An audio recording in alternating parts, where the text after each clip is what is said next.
Hey guys, it's Bren, and I'm here with a review of pumpkin spiced cheesecake. Earlier in the week, I went to White Barn. I got 5 new candles from the pumpkin collection that are right now White Barn exclusives, but maybe we'll see them at Bath & Body Works in the future. And this was one of them. I already reviewed cranberry pumpkin in my last video if you want to check that out. There's a haul video too, of course. And so this one, I am a little conflicted on my overall recommendation, and I don't know myself if I want to pick up another one or not. I love the scent. I love the way that this smells. I'm totally in love with the scent, but performance-wise, the candle is very mediocre, and the strength and throw is not where I want it to be. So let's talk about the scent first, though. Generally with me, scent's the most important thing, but if a candle's not throwing at all, of course, the scent doesn't really matter.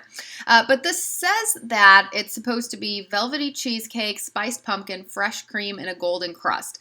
You definitely get a cheesecake smell. I was surprised when I first smelled it and first burned it, how well they've been able to mix all their chemicals together to create an authentic cheesy cheesecake kind of smell. It's a little weird to put in a candle maybe, but I love it because I love cheesecake and I think they really nailed it. It really, really smells like cheesecake.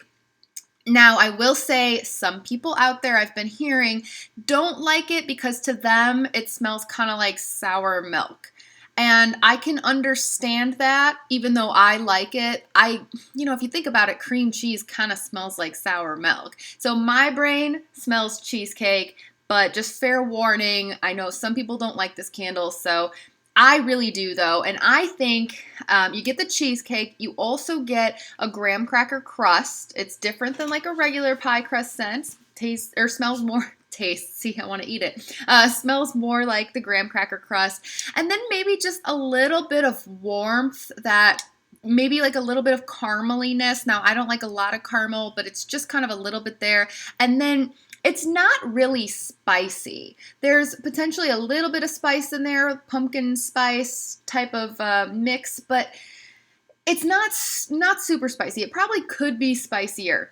But I do think that it smells just like the picture. I think the picture here nails it. That is exactly what it smells like to me, and I love it. I love it. I think it smells so good. On my way home from the White Barn, this was the one I kept grabbing out of the passenger seat, out of the bag, and like smelling as I was driving because I just couldn't get enough. It's great.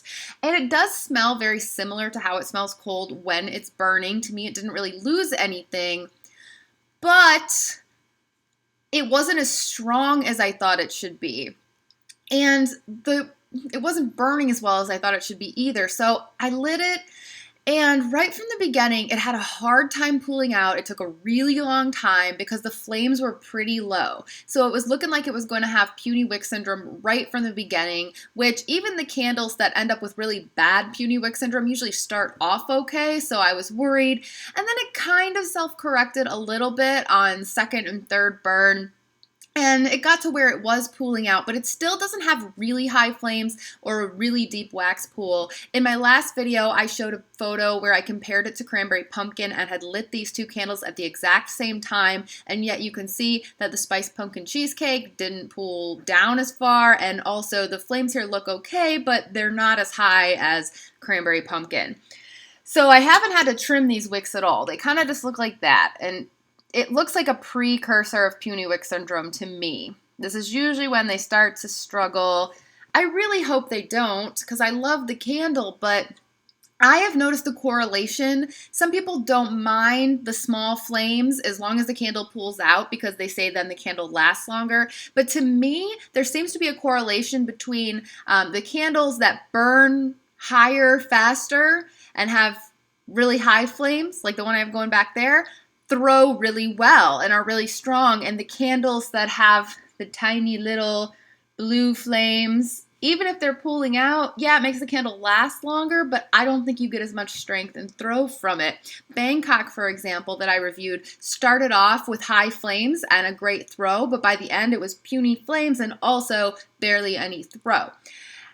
I feel like for fall candles, they should be like eights at least. I mean, anytime you have a bunch of spice in a candle, it should be strong. Spice is strong.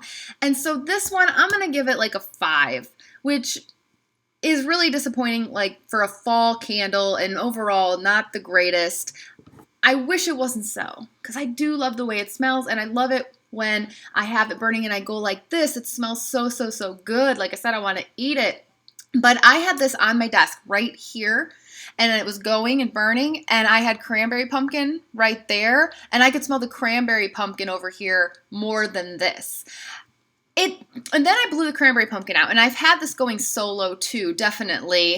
And I think, though, maybe I just kind of get used to the scent, because when I had it going on the desk and then I blew cranberry pumpkin out, I went, I took a shower, I came back, I could smell this, but it sort of has, like, it puts out a very weak scent that throws to maybe fill the room a little bit. So you get like a warmth, and you know that there's a candle burning, but you have to get within like right here, like within 10 feet of it, to actually smell the complexity of the scent and to smell the cheesecakiness and the graham crackerness and all the stuff I love about it. You have to be pretty close. So 5-ish throw, 5-ish strength, very average, but for a fall candle, I feel like it should be better.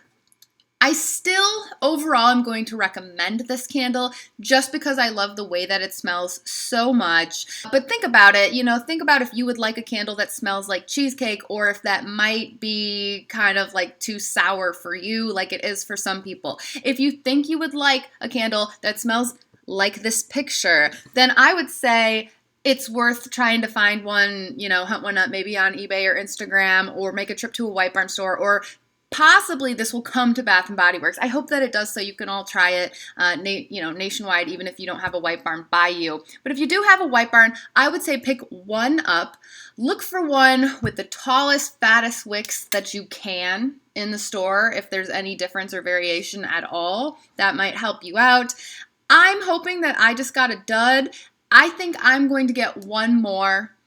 But I probably won't be hauling it like crazy. If it performed well and smelled like this, I'd get 4 or 5. But I probably will just get one more and try my luck with another one. It's not horrible. So far, it's like managing. I just expected more from it, I guess. And if you have tried it, if you have burned this one, let me know in the comments how it performed for you, because I am kind of curious if I just kind of got a dud or not, and how other people's are throwing.